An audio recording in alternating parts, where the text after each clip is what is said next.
4 of you. So you'll take your essay to the tutorial, your lecturer will go through it with you, give you feedback, you'll have discussions. It's a really close connection. And it means that you can ask really detailed questions and just go so much further with the content than if you didn't have that time, Okay, so I'm Ophrah, and I went to Oxford University. I studied experimental psychology. It's psychology, they just stick an experimental in front of it. I think it's because it's just a little bit more science-based. So that's me. And could you mention your hometown? I am from London, South London. What is SkillSuit? So SkillSuit is something I set up a couple of years after I graduated, and it's basically a study skills company. So we run study skill workshops in schools. That was pre-COVID, and now I've just set up an online platform for it. So we're just in the midst of that now. Could you remind us of the course you took at university? Experimental psychology. And how long ago did you take this course? So I graduated in 2011, so almost 10 years ago. Why did you choose your course? So when I was going into sixth form, I think I must have changed my mind about what I wanted to do career-wise about 10 times, through from GCSE up to A-level. And so to be honest, I chose psychology simply because I felt like it would give me options. I didn't know exactly what I wanted to do, what area I wanted to go into. So psychology is one of those subjects where you can actually, do a wide range of different things with. So that was the reason, options, basically. And I was interested in it. Did you do a 3-year or 4-year course? It was 3 years. What did you think of your course over the 3 years? So, good question. So in terms of the content, I really enjoyed it. I didn't really know what to expect before I started. There was obviously like an outline of the course that I've seen on the website, but I didn't really know what it was going to involve. So first year, you have an exam called prelims, which you have to pass, so you have to get 40% like at most universities. And for that, it's like multiple choice questions and some short answers and a couple of essays. And the workload in first year, in terms of the content, they try to cover a wide range of psychology topics. They don't go into loads of detail in each. So we had topics like brain and behavior, perception, social psychology. So quite general, just giving you like a taster of each of the different areas. Then in second year, you get to bring that down to just a few less topics. More specific. So we had maybe like 8 topics from what I can remember that you're tested on, and those were more specific, exactly, and you had a few options with what you could do. Third year, you now get to go even narrower, and we just chose 3 main units that we wanted to study. A lot of options there, which is really good. They gave you a lot of options for what you wanted. So I did animal behavior, educational psychology, and mood disorders. So that was really fun. That was really good. Could you remind us of the university you studied at? So Oxford. Can you tell us the best and worst things about studying at Oxford University, starting off with the worst? Oh, start with the worst. Okay. So the worst, I would say the workload. I mean, it is a lot of work, but if you're prepared and have that mindset going in, it won't be too much of a shock. But in terms of the actual workload, so I'd say every week I'd be doing at least 1 essay, maybe 2 essays that would be submitted. And then you've got lectures and you have tutorials. So Oxford, you've got the tutorial system where you have 1-to-1 sessions with a lecturer and then a group of maybe 3 or 4 of you. So you'll take your essay to the tutorial, your lecturer will go through it with you, give you feedback, you'll have discussions. It's a really close connection. And it means that you can ask really detailed questions and just go so much further with the content than if you didn't have that time, really one-on-one. So anything else bad, or was that I'm getting to the good bit too much, aren't I? So so the workload was a lot. So if you get behind by a week, like not to scare anybody, but if you do get behind by a week, it's going to take you a little bit to Catch back up. Yeah. And what else? I really liked it, so I don't really have Anything bad to say? Yeah. The good sides then of going to Oxford University? The good side, so the tutorial system, and since leaving Oxford and teaching a lot of students at university, I know that sometimes people feel like they don't necessarily get that same one-to-one connection with the lecturers, feedback and that kind of thing. You get really detailed feedback on your work, and then just in terms of the place is beautiful. You've got the parks, the colleges themselves are gorgeous. So all of that is great. Also, me being from London, it was really easy to come back and forth. So they've got this thing called the Oxford Tube, which is basically just a bus that goes back and forth. But it's 24 hours and it's every 15 minutes. So even if you want to go out into London in the evening and come back the same night, you can. Was it in central London or in where you lived around London? So I lived in South London, but they have several drop-off points. One of them is Victoria, so I used to go off at Victoria. Okay. Skedaddle down to South London. Could you tell us about the area around Oxford University, the nightlife? The nightlife. So it's good. So I did like to go out, go to the clubs and whatever. There were like maybe, at the time, this is like almost 10 years ago, remember, but there were like 3 or 4, and I have been back since, and I've seen the same clubs. They might be called different names though. What was the club back in when you went? The club, probably Bridge. It was called Bridge, and Park End. They started to call it, I think it was called, I don't know if it was Lava Ignite or something. Anyway, Park End and Bridge, yeah. Which Bridge was, you go over this little bridge and it's right there. Bridge, yeah. And in the area, what were the shop/food varieties like? So was there your typical shops back in in London, or was it different around in the Oxford area? Did you have your local shops, popular shops, a bit of mix, or basic shops? You got both. So Oxford as a city is really, really small. So the main city centre, you've just got all the usuals. You've got like a little shopping centre as well with all the clothes shops and supermarkets and whatever. You've got cinema, restaurants are great. They have Nando's, which is a personal favourite of mine. So they've got Nando's in the main city centre. And then there's an area called Cowley. Now, Cowley is more like London type vibe. Okay. There's another Nando's there, which is great. And yeah, so that's more just like normal kind of London vibe, whereas the city centre is a bit more upmarket or, just more villagey kind of feel. What general advice would you give to first-year university students about to study university? I think it's really important, first of all, to know exactly what your course is going to entail, and that's why it's great that people like you are putting out information from real people that have been and can give first-hand experience. So know the course, know what to expect, read ahead. So right now is August, so read ahead of the course just to give you a feel for it and the topics so that you've got some foundations. And also just in terms of meeting people, and when I first got to Oxford, I was really shy, and a part of me felt like, oh, do I even belong here? I came from a state school. I wasn't from that kind of background that I expected people at Oxford to be. And so I was quite insecure about that, and it held me back in terms of socializing. So I would just say to people to just talk to as many people as you can, make as many connections, and just don't be shy, and prepare. And in your first year, obviously you only need to pass 40%, but don't aim to just pass. Aim to just be on top of the work, but don't go crazy either, and make sure that you keep on top of the work, but you also enjoy yourself, because lifelong friends are going to be made, memories, yeah. What advice would you give to students about to study at Oxford University?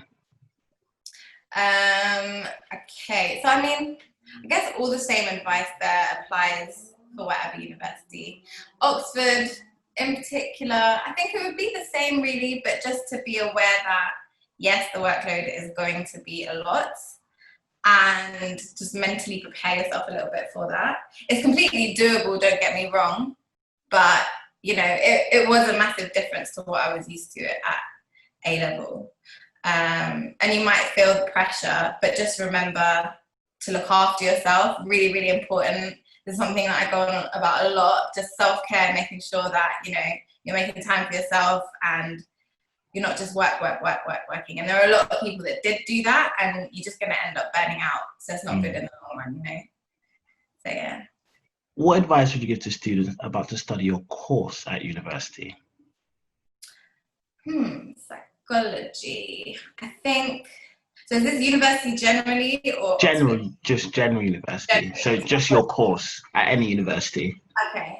So first of all, I would say if you don't have A levels in biology or an A level in biology, not really much of a science background, I would find the textbook on just like the foundations of psychology and just have a look at a bit of the sciencey bits, because sometimes that takes people by surprise. They think psychology and they think, oh yeah, I'm just gonna like learn how to read people's minds and facial expressions, but you know, obviously the reality is there is a fair amount of science. So it'd be good just to get like a little basis for that.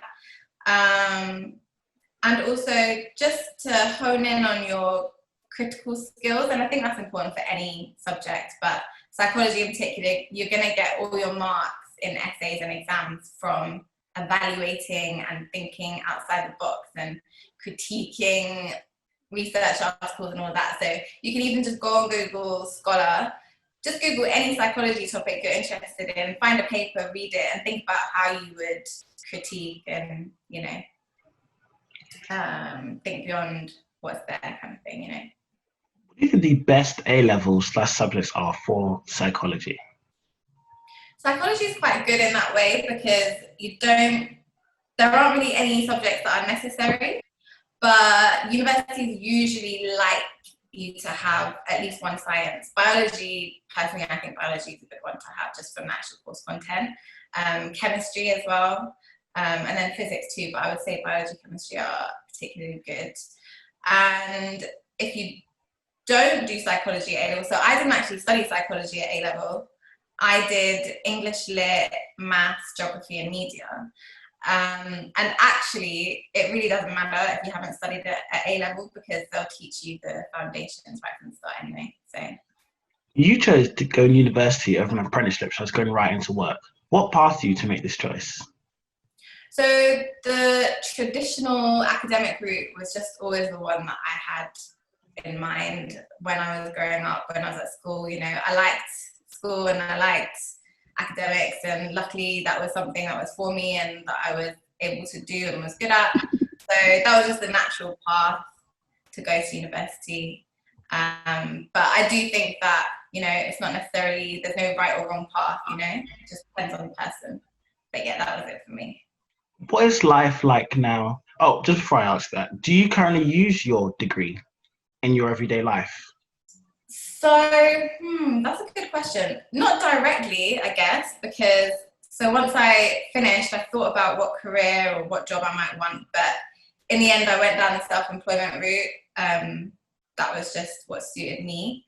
And so it has benefited me massively because obviously, you know, so I'm in the education industry. When parents want a tutor for their child, you know, having a degree there obviously puts you at an advantage because you're teaching academically. And then in terms of my business and my company, it just gives me that extra accreditation basically because, you know, I've got the academic credentials for what I'm doing, which is all in education. And what is life like after university?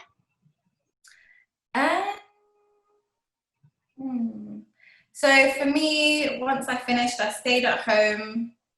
So I moved back home with my mum for a little while. Well, actually for like 6 years, just to, you know, save money. And I did my private tuition. I set up the business. And then after that, I moved out, got engaged, got 2 dogs. This is like great after uni life.